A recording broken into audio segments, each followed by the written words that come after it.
Salut à tous, on se retrouve pour l'épisode 3113 du Zap Image. On commence aujourd'hui en ce dimanche 10 novembre avec des anniversaires. Et tout d'abord celui du milieu du Real Madrid, le milieu français Eduardo Camavinga. Il fête aujourd'hui ses 22 ans, bon anniversaire à lui. Et également Federico Di Marco, défenseur gauche de l'équipe de l'Inter, 27 ans pour lui.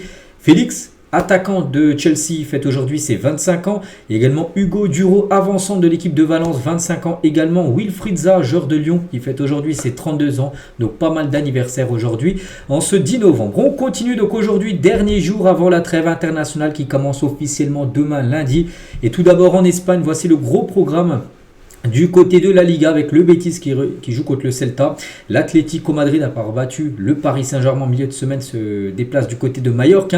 Il y aura un Retafe Gérone, un Valladolid Bilbao. Et ce soir, le Barça leader se déplace du côté de la Real Sociedad, 21h. Du côté de l'Italie, pas mal de belles rencontres. À 12h30, l'Atalanta Bergame qui avaient déjà joué dimanche dernier. Ils avaient gagné du côté de Naples. Cette fois-ci, reçoivent à 12h30 de nouveau pour eux. C'est que l'horaire n'est pas super. Bref, ils reçoivent Udinese.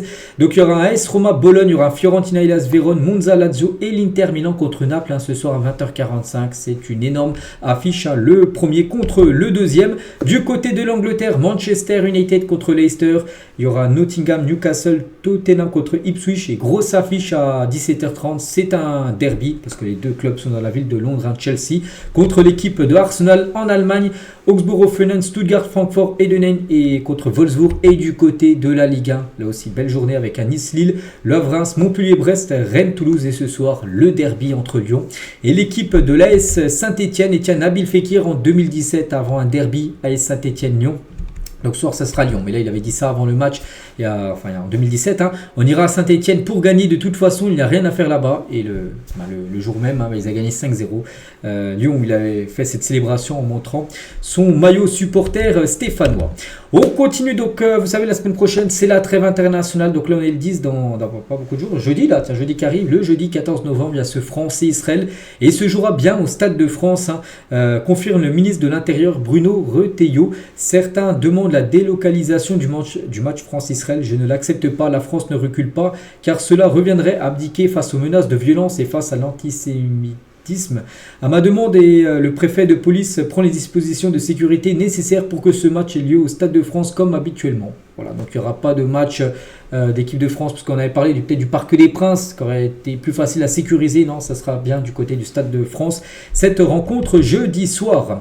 Du côté de la Belgique, donc pour les deux prochains matchs, il y aura un Belgique-Italie et un Israël-Belgique. L'Israël jouera contre la France et la Belgique lors de cette trêve internationale. Bref, de côté belge, voici tous les joueurs appelés à noter que Yuri Tielemans et Thomas Meunier sont absents de cette liste. Et Lukaku est de retour, lui qui n'avait pas été appelé lors des deux derniers rassemblement. Et la jeune pépite de Lyon, Malik Fofana, un soir qui jouera, on le verra peut-être jouer contre Saint-Etienne, est à nouveau appelé bien sûr avec la Belgique lors du dernier rassemblement. Il avait joué seulement 3 minutes, en espérant qu'il joue un petit peu plus lors des deux prochains matchs de sa sélection. On continue, on va parler cette fois-ci de Bradley Barcola et photo de profil noir et plus de mention du PSG dans la bio de Bradley Barcola sur Instagram. Puisque normalement de base déjà il y avait sa photo là, et de base c'était un petit arrobase avec PSG, son club. Et en gros, il a enlevé. On ne sait pas trop ce que ça veut dire. Bon, non, c'est pas un départ, bien sûr, de Barcola. Mais voilà, il a changé un petit peu son profil Instagram. Et Barcola tient sur le fait de devenir une icône du PSG après le départ de Kylian Mbappé. Il a dit franchement, je ne sais pas, je me donne à fond pour Paris. Mais être une icône, je n'y pense pas. Je veux simplement être le meilleur, le plus régulier possible. Et Barcola veut aussi garder les pieds sur terre, même malgré sa montée en puissance au Paris Saint-Germain. Il a dit, dans ma vie de tous les jours, je suis le même qu'à Lyon. Je n'ai rien à changer à ce que je suis. Ce qui a évolué, c'est le regard des gens. Quand je sors de chez moi, je suis un peu plus dérangé quand même. Je vais au supermarché et dans le rayon, on va me reconnaître et parler du match. Mais je vis ça avec la même décontraction. Je vais même faire mes courses tranquille. Je mange au restaurant normalement avec mes amis. Je pense que c'est comme ça qu'on arrive à garder les pieds sur terre. Il ne faut pas s'arrêter de vivre. Ça me permet de rester bien dans ma tête et de croiser des supporters, de parler avec eux. Je m'entraîne tous les jours et ce n'est pas pour écouter les gens dire t'es le meilleur ou t'es le plus nul, ça ne me touche pas. Qu'on me dise que t'es le plus fort, ça peut jouer sur ton ego et ça ne m'intéresse pas. Voilà, donc il prend pas le melon, en gros, il prend pas la grosse tête. Bradley Barcola, enfin d'après ce qu'il se dit, après je sais pas comment il est dans sa vie perso, parce qu'il peut peut-être mentir, bon, je pense pas qu'il mentirait bien sûr Barcola. Et tiens, Javier Pastore, c'est un grand fan de Bradley Barcola. Il me surprend beaucoup, il a un niveau exceptionnel avec l'âge qu'il a. Il a pris en main l'équipe du PSG avec Dembélé, hein, chacun sur un côté. Il peut arriver au niveau de Kylian Mbappé. Voilà, bon, je pense qu'il est encore loin du niveau d'Mbappé quand Mbappé était au Paris Saint-Germain. Mais voilà, ce que pense Javier Pastore sur Barcola. Et tiens, toujours avec Barcola, lui et David Tajvili, un joueur de Saint-Etienne, et Lucas Chevalier, le gardien de Lille. Donc les 3 joueurs sont les 3 nommés pour être élus meilleurs joueurs du mois d'octobre, le dernier mois en Ligue 1.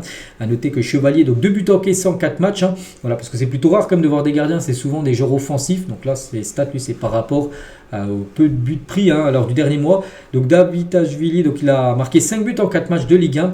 Et Barcola, 2 buts et 2 passes D en 4 matchs. Il avait déjà remporté le prix. Hein. Barcola pour le mois de septembre, il peut remporter de nouveau le prix pour le mois d'octobre. Bon, je partirais bien sur le joueur de Saint-Etienne qui a des belles stats. Hein. Il a marqué un triplé contre Auxerre et un doublé, je ne sais plus, contre Angers, je crois. Donc voilà, 5 buts en 4 matchs. Je crois que c'est grand favori quand même pour remporter le prix du joueur du mois en Ligue 1, le mois d'octobre.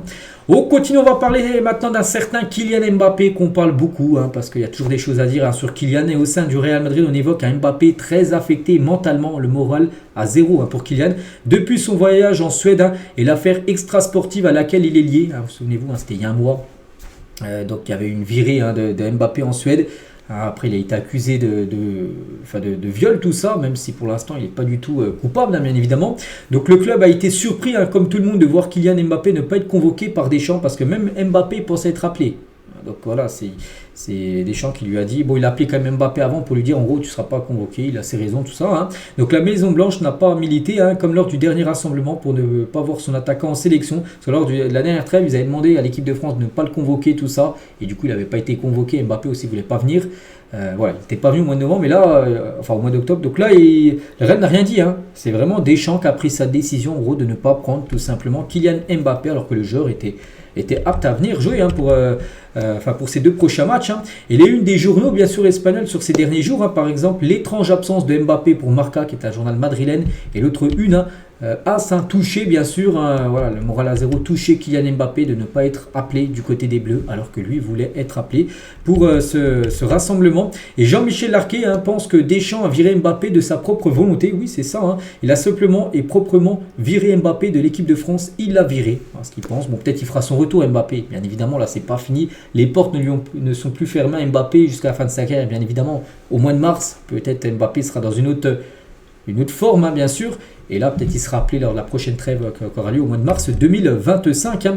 Et Vincent Duluc, hein, c'est personne, hein, il a dit sur Mbappé, hein, ça ressemble à une crise de la mi-carrière, la crise de la quarantaine des footballeurs quand ils constatent le temps qui passe, le temps qu'il reste et l'état de leur rêve. Voilà ce qu'il a pu dire lui sur Kylian Mbappé. Et tiens, toujours avec Mbappé, mais cette fois-ci pas avec l'équipe de France, mais plutôt avec le Real Madrid. On apprend d'après Mundo Deportivo que Mbappé a avoué à ses proches qu'il n'aimait pas la façon dont joue le Real Madrid. Le Français n'est pas heureux dans le système tactique du Real Madrid et le football prôné par Carlo Ancelotti. Hein.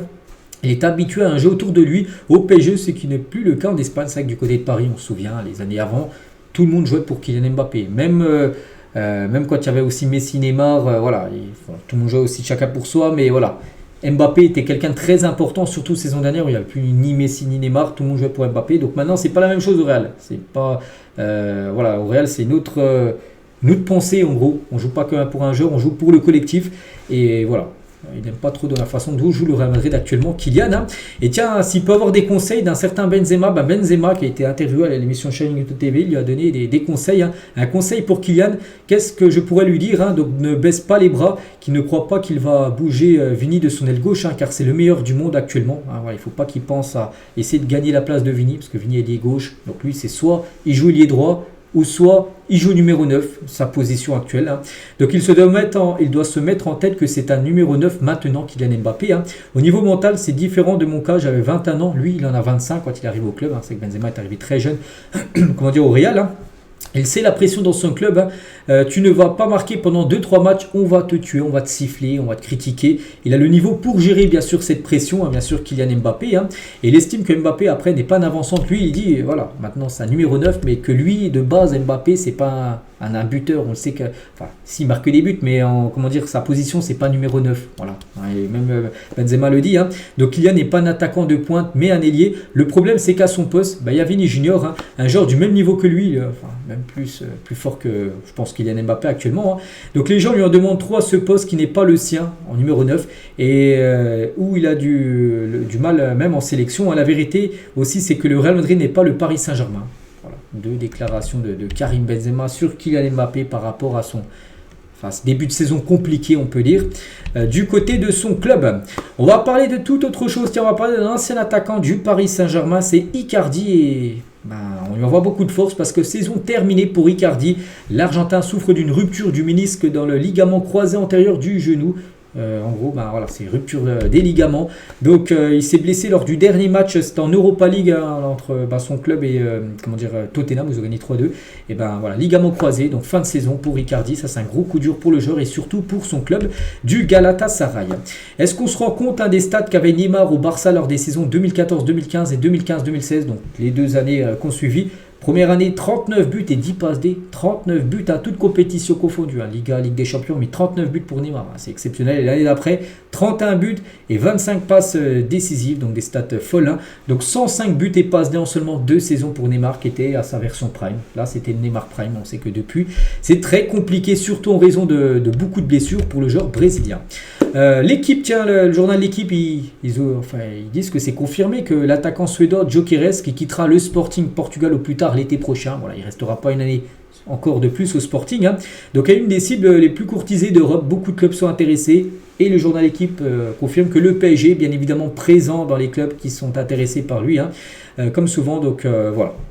Le PSG est bien intéressé, il y a beaucoup d'équipes, que ce soit en Angleterre, que ce soit en Italie, tout le monde s'intéresse à Gyökeres, mais le PSG, pour l'instant, dans le coup. Tiens, toujours avec Paris, Paris veut créer son PSG Land. Hein. Donc le PSG recherche des terrains pour réaliser son PSG Land, c'est-à-dire un stade d'au moins 60 000 places, mais aussi un lieu de loisirs, consommation, de hôtels, restaurants, centres commerciaux, capable d'accueillir du public tous les jours de l'année, même quand il n'y aura pas de match.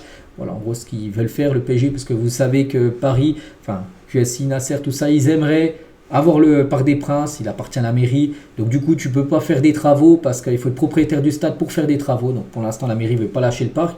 Et du coup, le PSG a dit, nous, on va construire notre nouveau stade.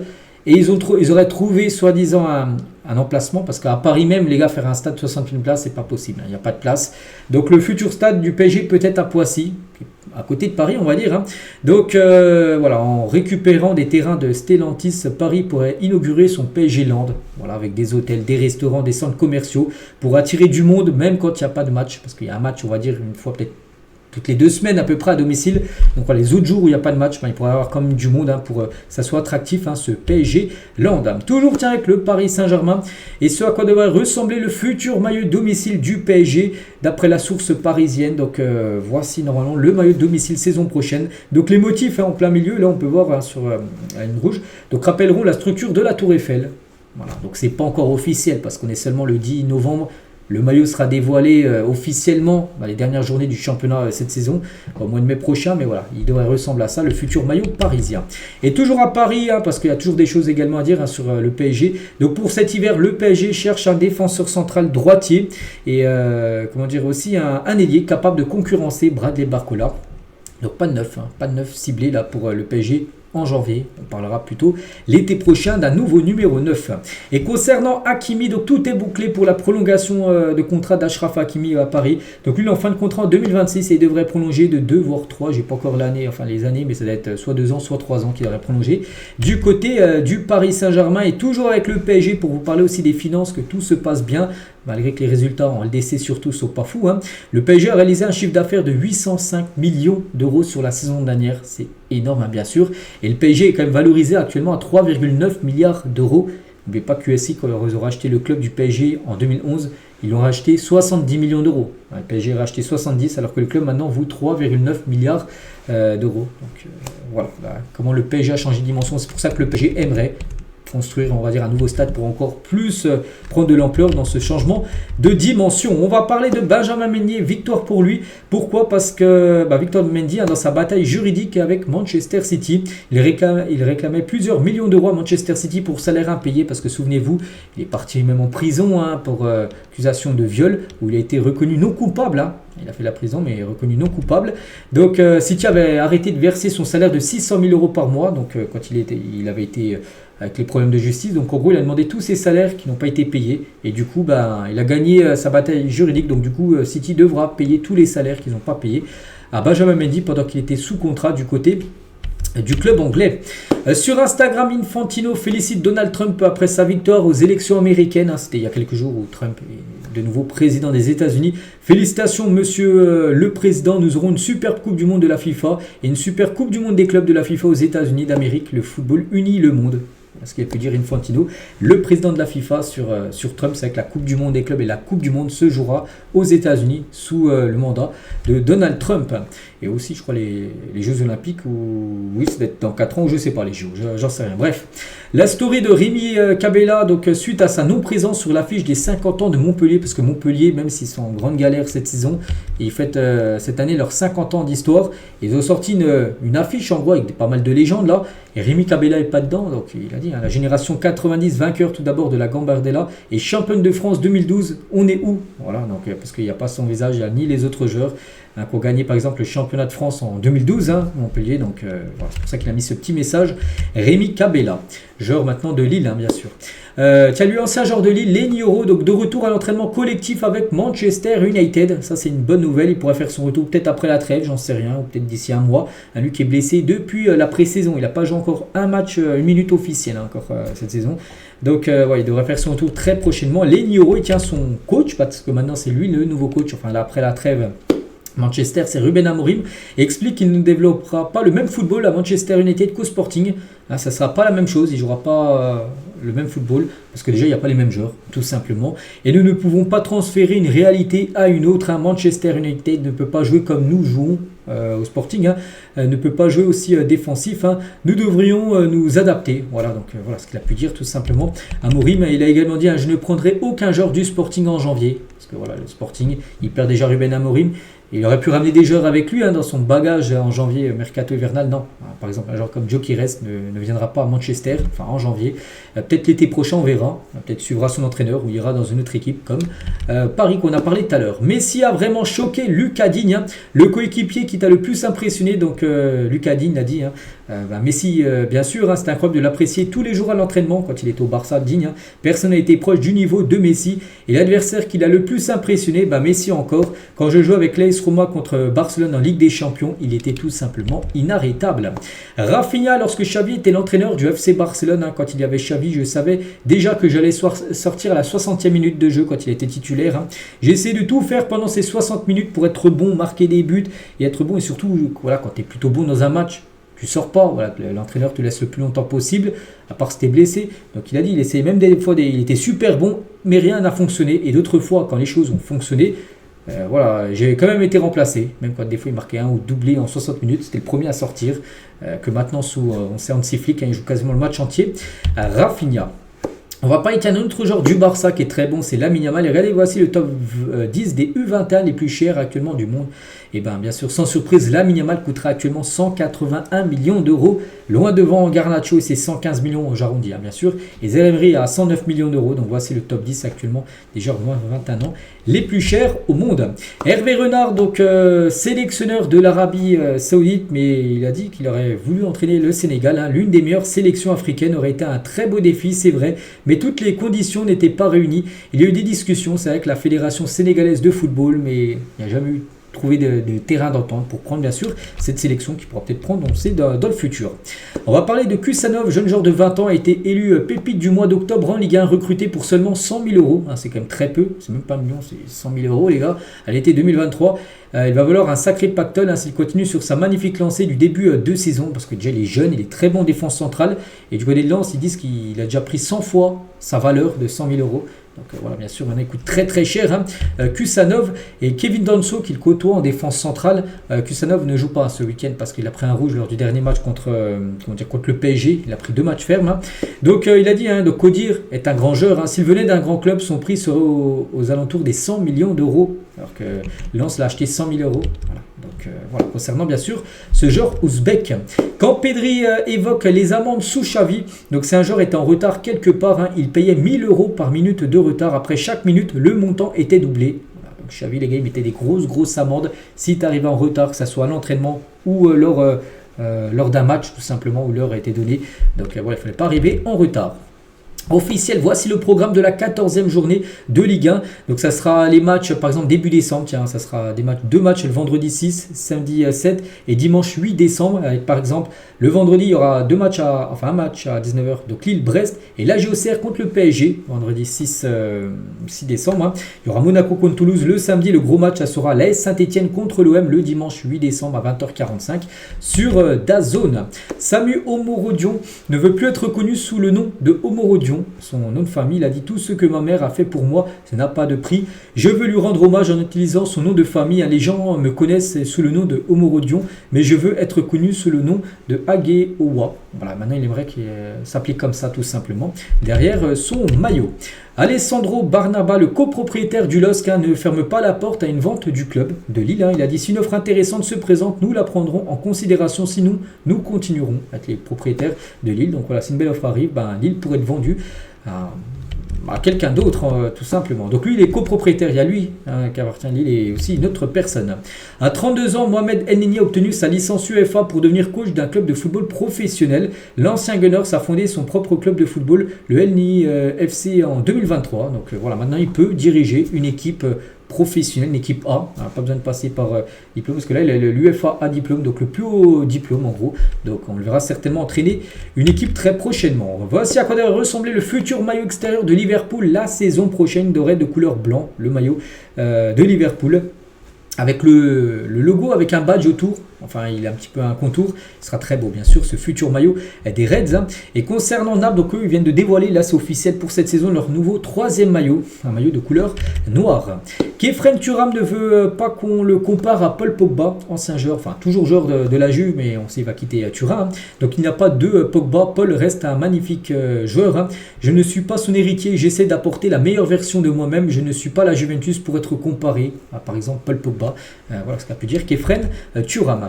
On va parler d'un joueur de l'équipe de France où ça fait pas mal de temps qu'il n'est plus appelé, c'est Benjamin Pavard, non convoqué lors des 2 derniers rassemblements. Là, il n'a pas été appelé, il n'avait pas été non plus appelé au mois de octobre. Hein. Donc, il a dit, je continue de bosser pour que le coach fasse de nouveau appel à moi. C'est vraiment lui qui m'a transmis la gagne et j'ai encore envie de gagner à ses côtés. Mais c'est sûr que ça fait bizarre car depuis novembre 2017, j'étais quasiment appelé à chaque fois. Et là, depuis les derniers rassemblements, il n'est plus appelé.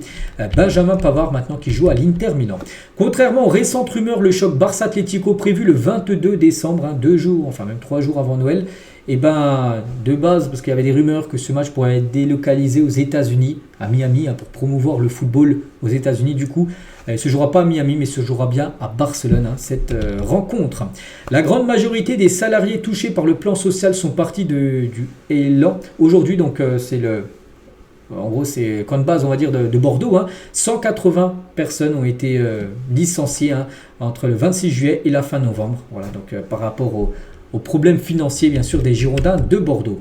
François Le Texier, un arbitre français, meilleur arbitre français qui a notamment arbitré la dernière finale de l'Euro, est également huissier de justice. Hein, et il fait ce taf-là en plus de son métier d'arbitre, parce que l'arbitre, déjà, tu touches bien, je crois, un arbitre Ligue 1, en plus, lui, un peu un arbitre international, par exemple, il a arbitré une finale de l'Euro. J'ai vu, ça gagne au moins 25 000 euros par mois, un arbitre. À la hauteur de Le Texier, mais il fait aussi huissier de justice, hein, en plus. Hein, bien qu'il ait une carrière internationale, il n'a pas délaissé son métier d'huissier, il effectue les deux au quotidien. Concernant François Le Texier. Brahim Diaz, mon rêve est de marquer l'histoire avec le Maroc. On verra, pourquoi pas, dès la prochaine Coupe d'Afrique des Nations, remporter ce prix. Où le Maroc, je crois qu'ils ont gagné, si ma mémoire est bonne, une fois, je crois qu'ils ont gagné la Coupe d'Afrique des Nations. Pourquoi pas, en plus, c'est le pays organisateur, le Maroc, ça sera en 2025. L'état de la collection de maillots de cet homme à cause des inondations en Espagne qui ont lieu, c'était la semaine dernière, il indique tout faire pour tenter de les sauver et qu'il retrouve des couleurs, parce que c'est un grand fan de football et grand fan il a eu pas mal de maillots. Et ils ont tous pris l'eau, donc on espère qu'il pourra bien sûr les récupérer. Adidas dévoile une paire de Predator en collaboration avec David Beckham, qui portait les Predators à l'époque. Donc voilà, magnifique paire de crampons. Des nouvelles de Thomas Müller qui envisagerait de mettre un terme à sa carrière à la fin de son contrat cet été. C'est que 30 juin, il est en fin de contrat et il pourrait potentiellement arrêter sa carrière de footballeur. Un transfert vers la MLS serait également possible. C'est soit il arrête, soit il partira aux États-Unis. Donc ce serait la fin d'une grande ère, bien sûr, pour Thomas Müller. légende du football allemand et légende du côté du Bayern Munich. Du côté de City, voici les 10 meilleurs joueurs de l'histoire de City au XXIe siècle, d'après le journal Goal. Donc le meilleur, c'est Kevin De Bruyne, d'après ceux qui ont voté. Devant Agüero et David Silva. En troisième position, on peut voir Gundogan, on peut voir Rodri, on peut voir Haaland, on peut voir Yaya Touré à la 10e position. Et on finit les gars cet épisode aujourd'hui, ce dimanche, avec la liste du FIFA The Best en 2005. Il y a que des légendes c'est du football. Du premier, c'était Ronaldinho qui avait remporté le prix The Best en 2005. Regardez-moi, les 30 joueurs, c'est que des légendes. Zidane, il y a Maldini, il y a Kaka, il y a Tchechenko, il y a Henry, il y a Eto'o, il y a Cristiano Ronaldo, il y a Raoul, il y a Robben, il y a Nesta, Roberto Carlos. Que des légendes. Donc je crois que tous ont pris leur retraite. Non, il y a peut-être Cristiano Ronaldo qui est encore en activité. Je crois que ça doit être le seul. Sinon tous les autres on peut dire raccroché. Ouais, je cherche. Ouais, tous les autres ont arrêté leur carrière. Donc voilà les gars ce qu'il y avait à dire. J'espère que ça vous a plu. On se retrouve demain. Demain lundi, on parlera comme on le fait tous les lundis de tout ce qui s'est passé sur ce week-end. Allez, je vous souhaite une très bonne journée et à demain.